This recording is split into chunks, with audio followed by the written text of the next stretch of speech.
Croyez-vous que votre vie puisse changer en 15 minutes? Eh bien, je vais essayer de vous montrer que oui, en vous racontant l'enseignement du Padre Pio qui est capable de le faire. Donc aujourd'hui, le Padre Pio et son don de la prière. Le Padre Pio communiquait constamment avec Dieu. Et ses prières comprenaient la messe quotidienne, le rosaire, la méditation de la Passion du Christ et la contemplation au cours de laquelle il adorait Dieu en silence. Alors je sais bien que nous ne sommes pas le Padre Pio, ni vous ni moi, mais il est notre modèle. Le Padre Pio disait que la prière est la véritable échelle qui relie la terre et le ciel. Il disait encore, nous découvrirons que l'humilité, la contrition et la prière effacent la distance qu'il y a entre l'humanité et Dieu. Et l'humilité, la contrition et la prière agissent de telle manière que Dieu descend à l'humanité et que l'humanité est élevée par lui, à lui, vers Dieu. Et que tous deux finissent par se comprendre, s'aimer et se posséder. Ça, c'est une phrase extraordinaire du Padre Pio, extraordinaire pour nous aider à la confiance. Alors, c'est quelque chose à laquelle nous n'aurions pas pensé, mais le Padre Pio, oui. N'avez-vous pas envie d'employer ces trois moyens? Ces trois moyens, lesquels sont-ils? L'humilité, la contrition et la prière. C'est-à-dire que, en employant ces moyens, vous comprendrez, aimerez et posséderez le bon Dieu. Et lui, le bon Dieu, vous possédera. N'est-ce pas à mettre en pratique sans délai, tout de suite? C'est une belle façon d'être sûr que nous échapperons aux influences du diable. Je ne sais pas ce que vous en pensez. Dites-moi dans vos commentaires. Mais il y a des gens qui voudraient un bouton magique.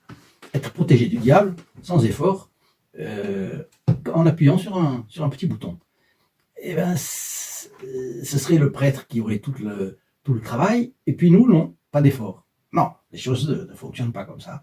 Aide-toi, et le ciel t'aidera. C'est-à-dire que Dieu aide ceux qui y mettent du leur. Vous vous rappelez saint Augustin qui disait Dieu qui t'a créé sans toi ne te sauvera pas sans toi. Alors, il faut faire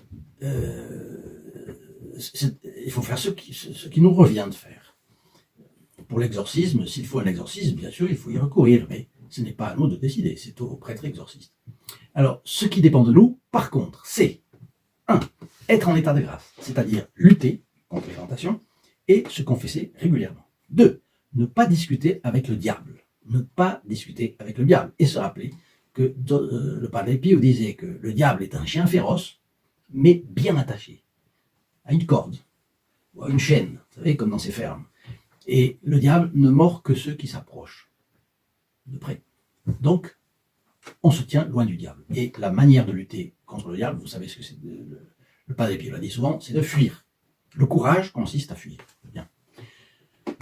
Une vie où, c'est le troisième élément, une vie où l'on cultive l'humilité, la contrition de ses péchés et la prière. Alors quelqu'un va dire, je ne sais pas prier. Qu'est-ce que c'est que la prière? Eh bien, la prière, c'est tout simple, c'est l'élévation de l'âme vers Dieu. N'importe quoi, ça peut être une prière vocale, mon Dieu, je vous aime, mon Dieu, aidez-moi, bon. Mais lorsque vous aimez, que vous admirez la création de Dieu, c'est une prière. Vous vous arrêtez sur un coucher de soleil phénoménal, sur des nuages, sur une belle chose, ça peut être un tableau, de la musique, que sais-je, mais vous remarquez une qualité chez quelqu'un, votre prochain, eh bien vous pouvez en faire une prière. Ça c'est important. Pourquoi? Eh bien, vous pouvez prier pour que cette personne soit encore plus vertueuse dans la qualité que vous avez remarquée. Il faut se réjouir de la qualité des autres, des qualités des autres, s'il y en a beaucoup. Et il faut se réjouir des qualités qu'on remarque chez les autres et que nous n'avons pas. Tel l'autre, il est supérieur à moi dans ce point-là. Ah, ça c'est très important. Il faut se réjouir des qualités des autres. C'est un excellent moyen pour ne pas devenir jaloux et de combattre la jalousie si on l'est.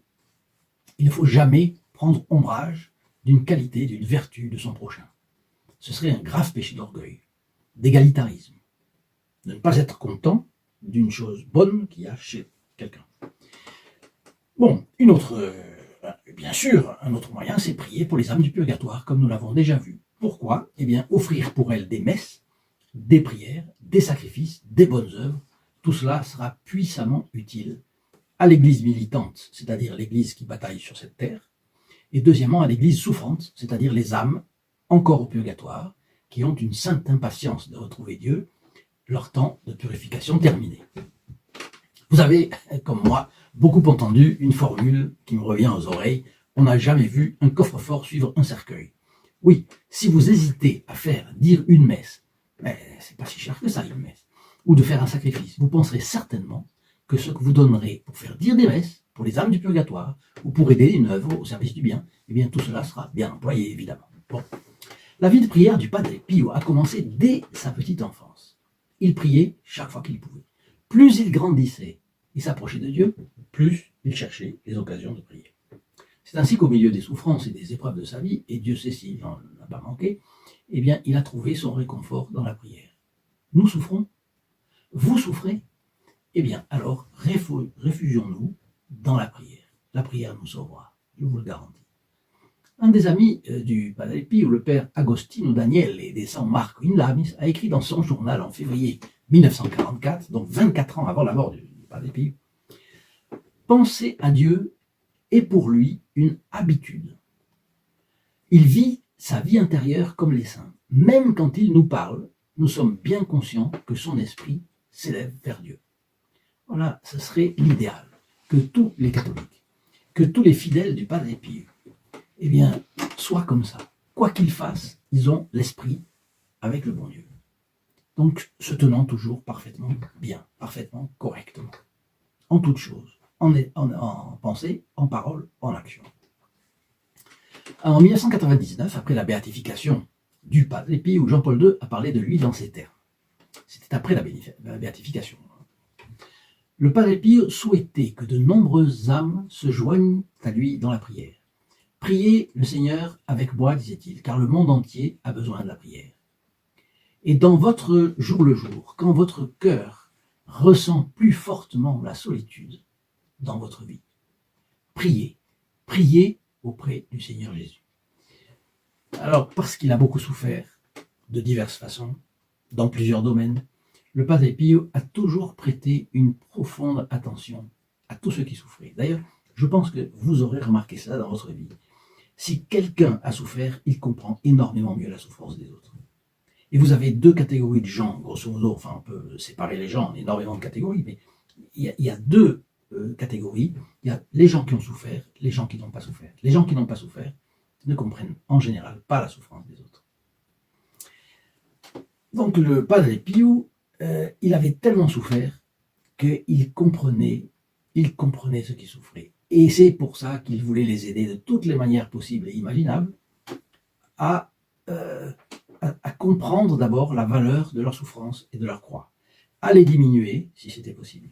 Mais les souffrances spirituelles, les souffrances nerveuses, eh bien, on peut dire qu'il les aidait beaucoup, parce que quand il y avait une conversion, la personne restait évidemment dans le bon chemin, dans la bonne piste, etc. Bien. Mais de toute façon, il amenait les personnes à être résignées avec leur souffrance. Et il nous faut y penser aussi. Pas seulement pour nous. Voyez, ceux qui souffrent, eh bien, nous pouvons les aider aussi. Il ne convient pas toujours de penser à nous-mêmes.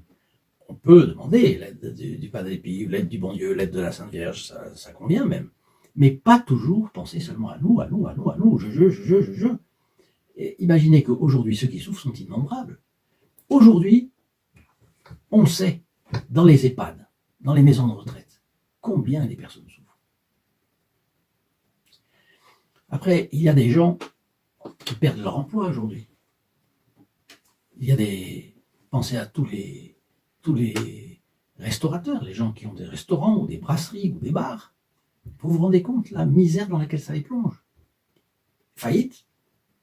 Et puis parfois à la rue. Mais oui, il y a des gens qui sont à la rue aujourd'hui. Il y a 1 million de nouveaux pauvres depuis quelques mois. 1 million en France, vous vous rendez compte? Alors, il y a vraiment à prier et puis à faire aussi des efforts. Certains peuvent dépendre de quelque chose de notre part, vous voyez, quelque chose de votre part, dans votre entourage, c'est parfaitement imaginable, qu'il y ait des personnes qui aient besoin d'une parole de réconfort de votre part. Mais nous pouvons aussi faire beaucoup de bien à beaucoup que nous ne connaissons pas. Et comment? Eh bien, par exemple, en aidant la chaîne sur les pas du Padre Pio à se développer. Vous pouvez ainsi apporter le Padre Pio dans les foyers. Est-ce que vous ne pensez pas que notre but devrait être d'amener le Padre Pio dans tous les foyers, dans tous les foyers de notre pays? Il y aura ceux qui refuseront, il y aura ceux qui accepteront. Ceux qui accepteront, ce sera un miracle, peut-être, un départ de miracle. Et un jour, vous saurez les miracles qu'il y aura eu, et grâce à cette action. Est-ce que vous ne croyez pas que ce serait une magnifique belle œuvre? Alors, vous êtes chez vous, tranquille, mais vous pouvez agir de chez vous. Vous pouvez faire un acte militant, par exemple en partageant ces vidéos, bien entendu. Et vous savez que, faisant cela, vous entrez tout de suite, mais tout de suite, dans les intentions de la prochaine messe du vendredi, qui sera ainsi dite pour vous. Et en plus, la personne à laquelle vous partagez vos vidéos, eh bien, cette personne-là entre également. Donc, la messe, qui a une valeur infinie, parce que ce sont les mérites de notre Seigneur Jésus-Christ, se répandra sur énormément de monde. Donc, vous voyez que il y a beaucoup à faire. Mais vous pouvez aussi résoudre de faire partie des protégés du Padre Pio. Ce sont les valeureux auditeurs de cette chaîne, et que je remercie ici encore une fois, de faire tant pour le Padre Pio. Il est sûr que le Padre Pio le leur rendra largement. Alors aujourd'hui, j'ai une petite histoire à vous rappeler, parce que je pense que vous la connaissez. Grâce aux prières de Padre Pio, des guérisons ont également eu lieu en grande quantité. Vous le savez. Eh bien, une guérison archi-documentée, une des mieux documentées que nous ayons, concerne une fille, une petite fille de 10 ans environ, Gemma Di Gorgi, ou Di Gorgi, et qui, vous vous en souvenez peut-être, était née aveugle. Et aveugle pourquoi? Parce qu'elle était née sans pupille. Vous vous rendez compte? Le drame. Aucun espoir de voir. Et sa grand-mère a entendu parler du pouvoir de la prière du Padre Pio. Et elle s'est dit, vous voyez ça, c'est l'humilité. Elle s'est dit, il y a un de mes semblables, mais il est saint, il est beaucoup plus près de Dieu que moi. À lui, je vais recourir. Donc, elle passe par un autre homme, au lieu de compter sur sa propre prière. C'est une jolie chose. Donc, qu'est-ce qu'elle a fait à San Giovanni Rotondo? Elle est allée avec sa petite fille, Gemma, et elles ont entendu la messe. La pauvre petite Gemma ne voyait rien, elle était aveugle, sans pupille. Et après la messe, elle l'a amenée, bien sûr, au Padre Pio. Et le Padre Pio a posé sa main sur la fillette. Et qu'est-ce qu'il a fait? Il a demandé à Notre-Dame, la mère de Jésus-Christ, la mère de notre Jésus, d'intercéder pour la petite fille. Quelques minutes après, la petite Gemma, dans l'étonnement que vous imaginez, découvrait le monde des couleurs. Elle n'a pas vu d'un coup, non, ça a pris quelques jours, mais elle a commencé à voir, et de plus en plus.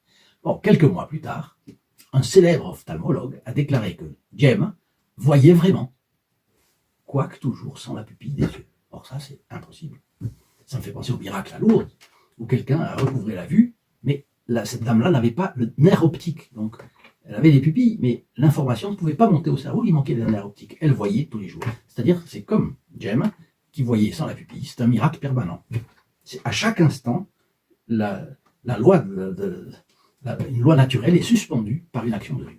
Et tout cela à cause de la grand-mère de Gemma, Gorgi, et qui a cru au pouvoir d'intercession du Padre Pio. Et vous y croyez? Vous y croyez sérieusement? Vous pensez que vous êtes au maximum de votre foi et de votre confiance dans le Padre Pio, au maximum de la foi et de la confiance que Dieu, en vous créant, a voulu que vous ayez? C'est une question qui sert la vie, c'est vrai, je suis d'accord, mais je me la fais exactement comme à vous. Dites-moi un mot dans vos commentaires, qu'est-ce que vous en pensez? Comment on peut répondre à ça? Ah, si nous avions la foi grande comme un grain de sénévé, n'est-ce pas? Alors, efforçons-nous, parce qu'il faut toujours s'efforcer, mais sachant qu'en réalité, cela dépendra de Dieu. Et là, il faut s'adresser à ces saints. D'abord, bien sûr, le Padre Pio, qui est à notre portée un peu plus, mais à la Sainte Vierge. Parce que la Sainte Vierge, c'est la créature la plus parfaite que tous les saints les plus parfaits ont eu de tous les temps. Tous les saints réunis. En tout cas, si vous voulez être protégé du Padre Pio, je vous donne rendez-vous dans notre site, ici en bas, dans la description de cette vidéo. C'est un lien qui vous conduit notamment à la page consacrée aux protégés du Padre Pio. Lisez-la et dites-moi aussi ce que vous en pensez. Donc la vie de prière du Padre Pio s'est évidemment tournée, c'est là que j'en venais, vers une fervente dévotion envers Marie, la très sainte Vierge, Mère de Dieu. Il récitait le chapelet jour et nuit, commencez par là.